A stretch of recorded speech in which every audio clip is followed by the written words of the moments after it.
पहला सवाल, वो कौन सा लफ्ज है जो बंदा बोले तो गुस्सा खत्म और डॉक्टर बोले तो बंदा खत्म? 5, 4, 3, 2, 1. इसका जवाब है सूरी। दूसरा सवाल, वो कौन सा काम है जो औरत मर्द के बिना नहीं कर सकती? 5, 4, 3, 2, 1. इसका जवाब है निकाह। तीसरा सवाल, वो क्या चीज है जो आपको देने से पहले आपसे ली जाती है? 5, 4, 3, 2, 1. इसका जवाब है तस्वीर।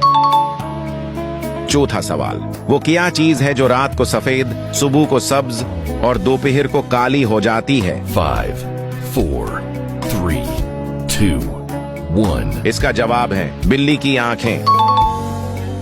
आखिरी सवाल, वो क्या चीज है जिसे हम जाया तो कर सकते हैं मगर खरीद